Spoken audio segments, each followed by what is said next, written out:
When did your parents' no dating rule completely backfire? My parents' rule was simple: no dating until marriage. Not a typo. They meant I couldn't date anyone unless we were already engaged to be married. Traditional courtship only, supervised visits, the whole thing straight out of a 1950s handbook they probably found in my grandmother's attic. I followed it. Every single rule. Through high school, I watched my friends sneak out to movies and hold hands in hallways while I went straight home after volleyball practice. Through college, I turned down invitations to parties and coffee dates, explaining apologetically that my family had different values. Some people thought I was lying. Others thought I was in a cult. I just wanted my parents to be proud of me. By 24, I started wondering if I'd made a huge mistake. But then Mom came into my bedroom one day morning with this excited expression on her face. She told me she had someone she wanted me to meet. I started to protest, but Mom cut me off, explaining that his name was Timothy, from the Brianna family, the ones from Dad's church network. She went on about what wonderful people they were, how traditional their values were, and how Timothy had specifically asked about meeting me. I should have asked more questions. I should have demanded to know why a complete stranger was asking about me, but I was tired of being the only 24-year-old woman in my social circle who'd never even held hands with someone. I agreed to meet him. We met that Sunday after service. Timothy was handsome in a clean-cut, almost too perfect way.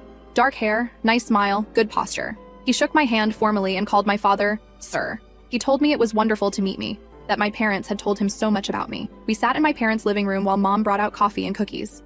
Dad positioned himself in the armchair like a referee at a tennis match, watching our conversation bounce back and forth. When I asked what he did for work, Timothy explained he worked in finance, nothing too exciting. But then he said he'd been praying for a wife who shared his values, someone who understood the importance of family and faith. The word wife should have sent up red flags. We'd known each other for approximately 11 minutes, but my parents were beaming. Over the next 3 months, Timothy and I saw each other twice a week, always at my parents' house or his parents' house, always supervised. He wanted 4 children, I wanted 3. I told my best friend Melanie on the phone one night that I thought he was the one. You've never even been alone with him, she said. Don't you think you should actually date him first? I reminded her that wasn't how my family did things. Your family's way is insane. But when Timothy proposed after our 12th visit, down on one knee in my parents' living room with both sets of parents watching, I said yes. His mother hugged me and called me her daughter. We set the wedding date for 4 months away. Then I started noticing small things. The way Timothy always arrived exactly when he said he would, never early. The way he never suggested we bend the rules even slightly. Never asked to take a walk alone or have a real conversation without parents hovering. Mom dismissed my concerns when I mentioned it, insisting he was just respectful, that this was what I wanted in a husband. Timothy talked about his childhood a lot, but the details were always vague. I grew up in the Midwest rather than naming a specific city. My parents moved around for work instead of explaining what his father did. I mentioned it to Dad one evening while washing dishes, pointing out how Timothy never really talked about his past in detail, never said where exactly he'd grown up or what city. When he asked what I meant, I pressed him about the specifics. Where had Timothy grown up? What city exactly? Dad said quickly that Timothy had lived in different places, that his father had traveled for work. He set down the plate when I asked what kind of work. Kimberly, why are you asking all these questions? Timothy is a good man from a good family. That's what matters. I waited until my parents went to bed, then opened my laptop. I searched for Timothy's full name plus finance companies in our city. Nothing. I tried social media. His accounts were all private, except one profile with no photos, created 6 months ago. I called the church office the next morning, explaining I was marrying Timothy from the Brianna family network and wanted to confirm some details about his membership records for our wedding program. The secretary was quiet for a moment. The Brianna family doesn't have anyone named Timothy in their family, honey. I drove to my parents' house. Dad was alone in the garage. Who is Timothy really? I asked. Dad's face went white. He started to say my name, but I cut him off. Who is he? Dad sat down heavily on his workbench. He's your half-brother. My what?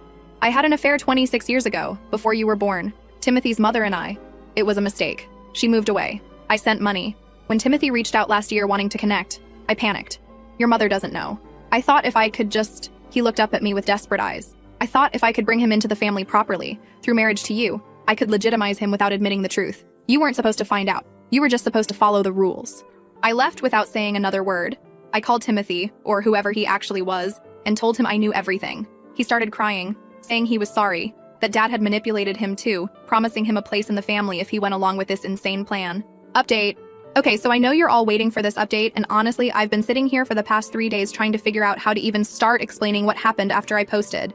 Because what I thought was the worst thing imaginable, turns out that was just the beginning of this absolute nightmare my life has become. So when I left Dad standing in that garage looking like his entire world was crumbling, I drove straight to Melanie's apartment. I didn't even remember the drive there. 1 minute I was pulling out of my parents' driveway, and the next I was sitting in her parking lot with my hands shaking so bad I could barely turn off the engine. Melanie took one look at my face when she opened the door and pulled me inside without saying anything. I told her everything. The whole twisted story about Dad's affair and Timothy being my half-brother and this absolutely insane plan to marry us off to legitimize him. Melanie just stared at me for a solid minute before she said, "What the actual fuck is wrong with your father?" Not even a question, just a statement. We were sitting on her couch and she kept getting up and pacing around her living room like she couldn't process what I was telling her. She asked if Mom knew, and when I said no, she stopped pacing and looked at me like I'd grown a second head. That's when my phone started going crazy. Group texts from the wedding planning chat Mom had created with me, her, and Timothy's supposed mother, who I now realized was probably his actual mother. Messages about cake tastings and flower arrangements and photographer schedules. Every notification made me want to throw my phone across the room. Melanie grabbed it from my hands and turned it face down on her coffee table. She said I needed to figure out what I was going to do, and I needed to do it fast because this wasn't going away. I knew I had to talk to Timothy again. Not over the phone this time where he could hide behind tears and excuses. I needed to see his face and figure out if he was really just another victim in Dad's sick plan, or if he'd been in on this the whole time. So I texted him and told him to meet me Thursday afternoon at the food court in Mall.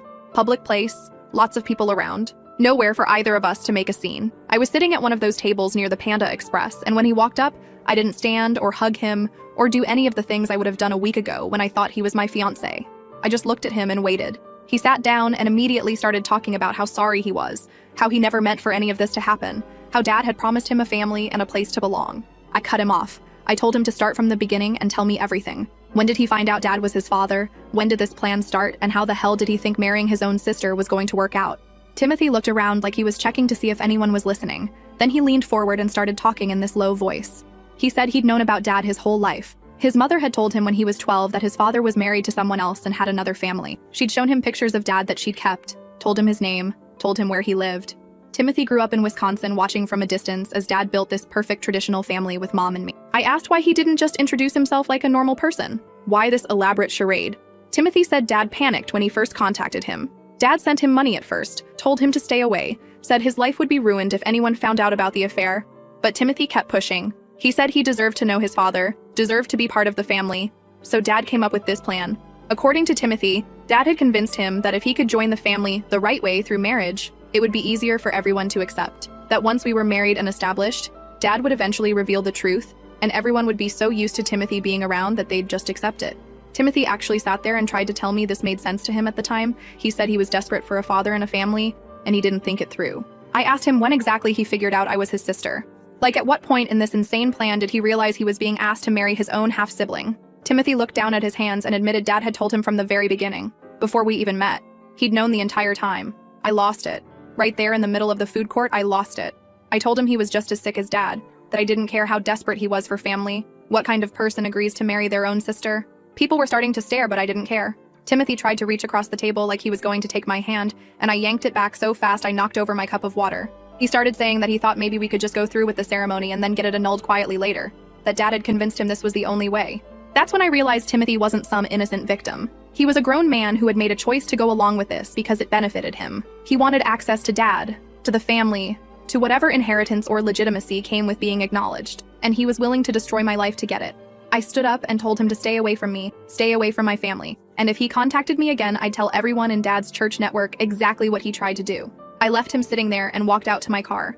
I was shaking so hard I had to sit in the parking lot for 20 minutes before I could drive. That's when Mom called. Perfect timing, right? She wanted to know where I was because Dad had been acting strange, and she needed help figuring out what was wrong with him. The guilt in her voice when she said she was worried about him made me want to scream. I drove to my parents' house because this had gone on long enough. Mom was in the kitchen making dinner when I walked in. Dad was in the living room, and when he saw me, his face went gray.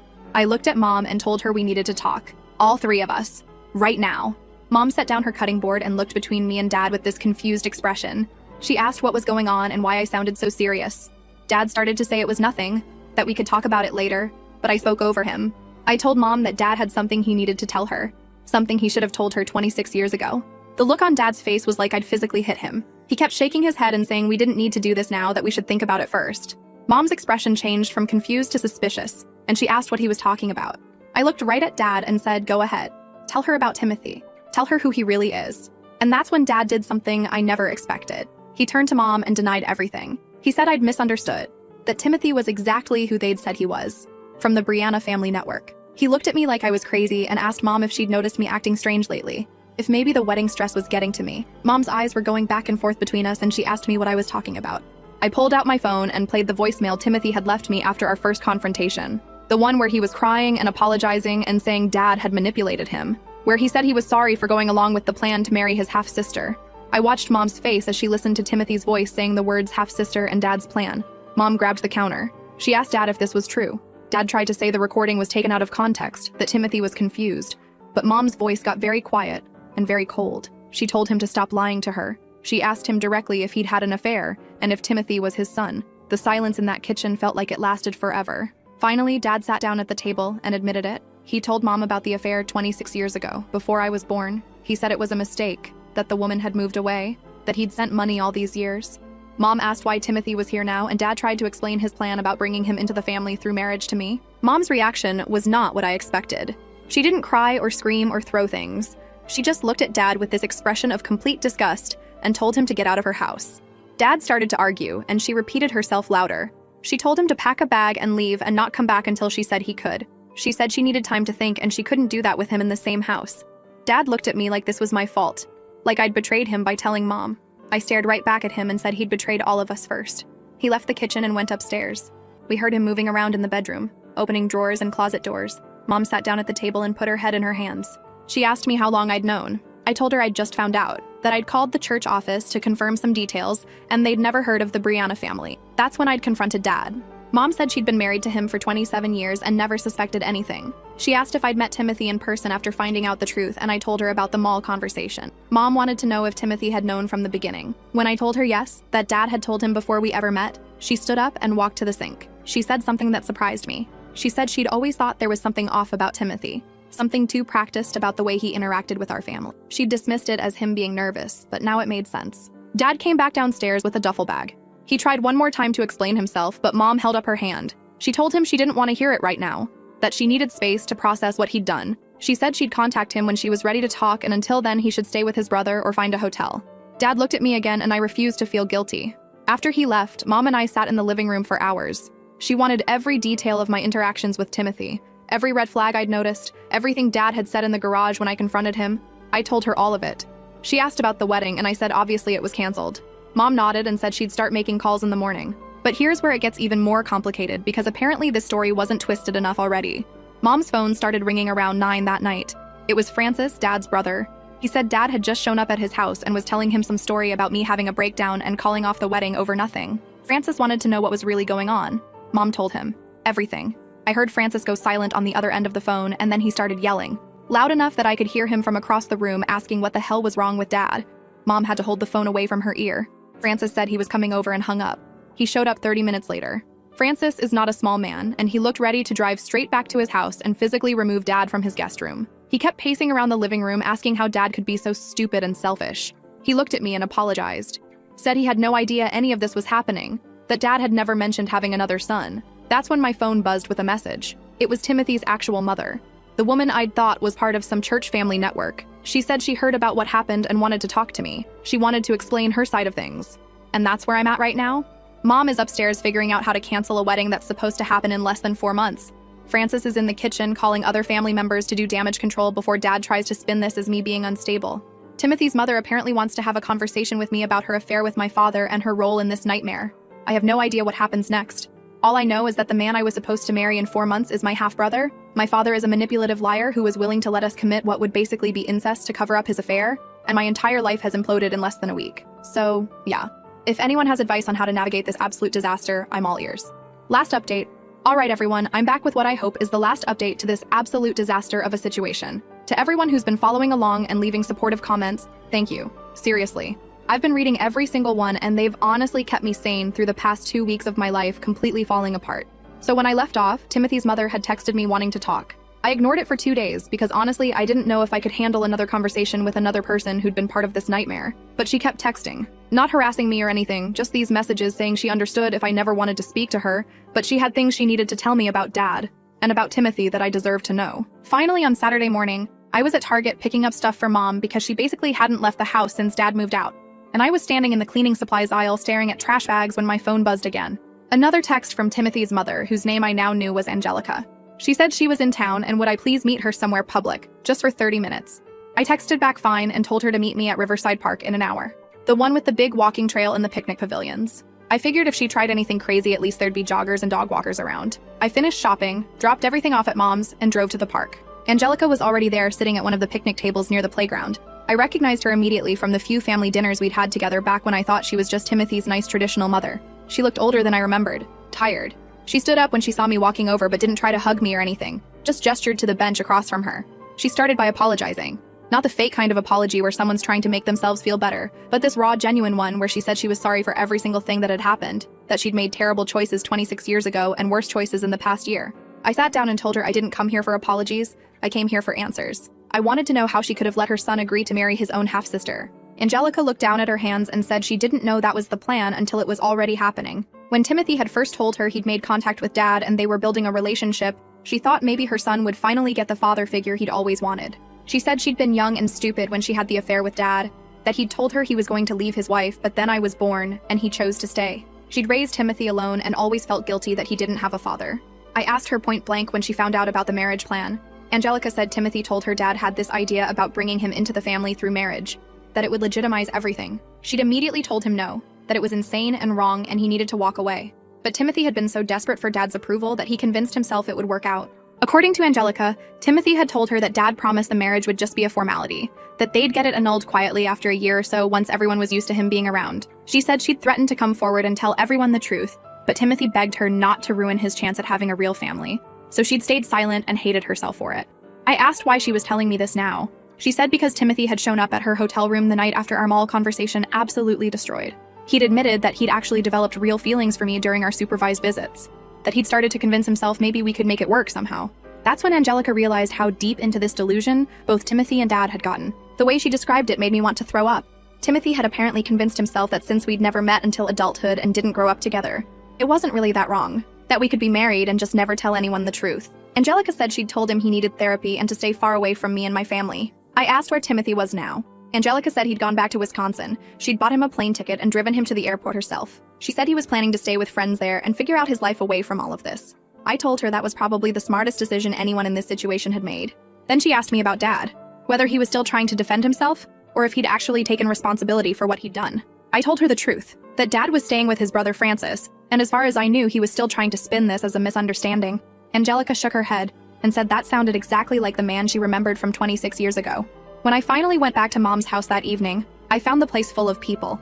Francis was there with his wife Ivy. Mom's sister Darren had driven up from 2 hours away. Even Melanie was there. Apparently Mom had called her asking for support. They were all in the living room and the conversation stopped when I walked in. Francis looked at me and asked where I'd been. I told them about meeting Angelica and what she'd said about Timothy going back to Wisconsin. Darren wanted to know if we could trust that he'd actually stay away. Francis said it didn't matter because if Timothy showed his face around here again, Francis would personally make sure he regretted it. Mom had been quiet this whole time, but then she spoke up and said we needed to talk about Dad. She'd apparently spent the morning on the phone with a divorce attorney. Not because she'd definitely decided to divorce him, she made that clear, but because she needed to understand her options. The attorney had told her that Dad's affair, and the financial support he'd been sending Timothy all these years, would be major factors in any settlement. That's when Francis dropped another bomb. He said Dad had been using money from the family business to send to Timothy. Francis and Dad co-owned a small accounting firm their father had started, and Francis had gone through the books after Dad moved in with him. He'd found regular transfers going to an account in Wisconsin for years. Thousands of dollars that Dad had been hiding from everyone. Mom went very still when she heard this. She asked Francis how much money exactly. He said he was still going through everything, but it looked like at least $70,000 over the years, maybe more. Money that should have been going to business expenses or family savings. Money that Mom had never known about. Ivy started talking about how they needed to confront Dad immediately, that he couldn't just hide out at Francis's house avoiding consequences. Darren agreed and said someone needed to make him face what he'd done to this family. Mom said she wasn't ready to see him yet, but she wanted Francis to tell him that she knew about the money and that her attorney would be contacting him. That night after everyone left, Mom and I sat in the kitchen and she asked me how I was really doing. Not the polite way people ask when they don't really want to know, but actually asking. I told her honestly that I felt like my entire life had been a lie, that I'd followed every single rule they'd set for me, stayed pure and traditional and obedient, and look where it got me. Almost married to my own brother because Dad was too much of a coward to admit he'd had an affair. Mom started crying, real crying, not the quiet tears she'd been doing since Dad left. She said she'd failed me as a mother, that she should have questioned why Timothy seemed so practiced and perfect, that she should have protected me better. I told her this wasn't her fault, that Dad had lied to both of us. But here's the thing that really got to me. Mom said she'd been thinking about all the rules they'd raised me with, the no dating until marriage thing, the supervised visits, all of it. She said she'd always thought those rules were protecting me, but really they just made me vulnerable. I'd never had the chance to date normally, to learn what real relationships felt like, to develop instincts about when something was wrong. I'd been so desperate to follow the rules and make them proud that I'd ignored every red flag with Timothy. She apologized for that, for raising me in a way that made me easy to manipulate. I didn't know what to say. Part of me wanted to be angry at her for it, but mostly I was just tired. The next few days were a blur of canceling wedding vendors. Mom and I divided up the list and started making calls. The venue was the worst because we'd already paid a non-refundable deposit of $3,000. The dress was the hardest part. I'd already had 2 fittings, and the final one was supposed to be next week. The bridal shop said they could resell it if it hadn't been altered too much, but we'd lose half of what we'd paid. I told Mom to sell it. I never wanted to see that dress again. During all of this, Dad kept trying to reach out. He'd text me these long messages about how I needed to understand that he'd only been trying to help Timothy, that bringing him into the family had seemed like the right thing to do, that I was too young to understand how complicated adult relationships were. I finally texted back and told him that manipulating your daughter wasn't complicated. It was evil, and to stop contacting me. He showed up at the house on Thursday. Mom had gone to the grocery store, and I was there alone sorting through wedding RSVPs that we needed to uninvite. I heard his key in the lock and came out of the dining room to find him standing in the entryway looking uncomfortable. I asked what he was doing here. He said this was his house too, and he had a right to get some of his things. I told him Mom had specifically said he wasn't supposed to come by without calling first. He ignored that and walked past me toward the stairs. I followed him up to the bedroom where he started pulling clothes out of the closet. He tried to make small talk, asking how I was doing and if I'd talked to Timothy. I told him Timothy had gone back to Wisconsin, thank God, and that I'd met with Angelica. Dad froze with a shirt in his hands and asked what she'd told me. I said she'd told me everything. About how he'd promised her he'd leave Mom 26 years ago and then didn't.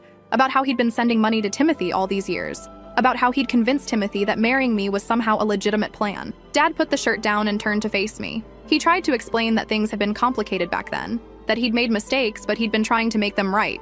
I asked him how exactly having me marry my half-brother made anything right. He said if I would just listen, he could explain the whole plan, that it made sense if I understood all the pieces.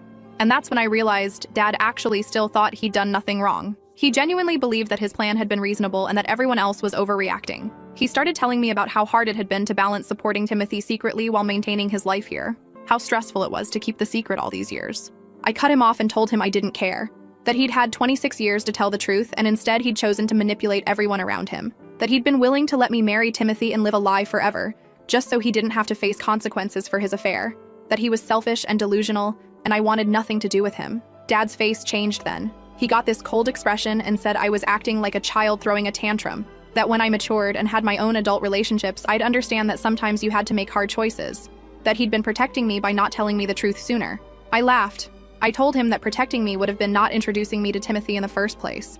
That protecting me would have been dealing with his own mess instead of dragging me into it. That I'd spent 24 years following every single rule he and Mom had set, being the perfect obedient daughter, and this was how he repaid that trust.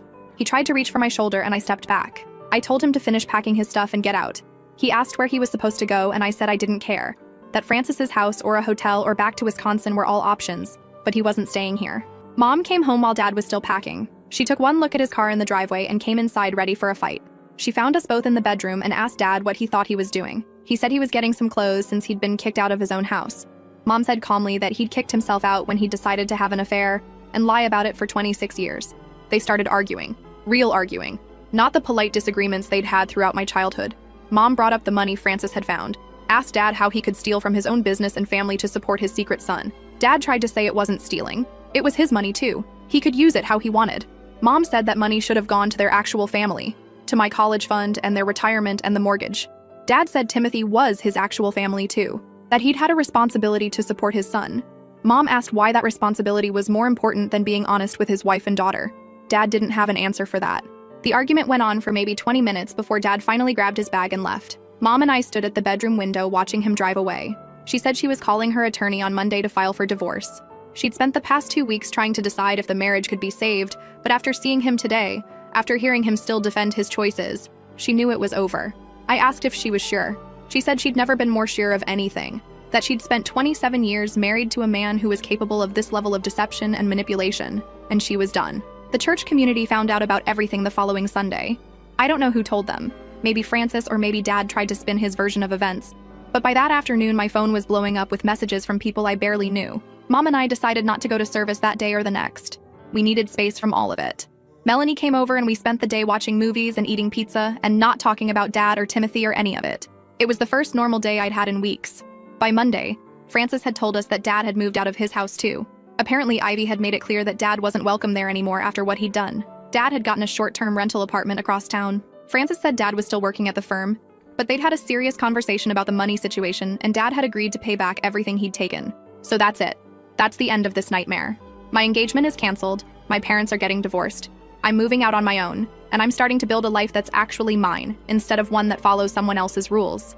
And to anyone else out there in a situation where family or religion or tradition is being used to manipulate you, trust your instincts, question everything, and don't be afraid to break the rules when following them means destroying your own life.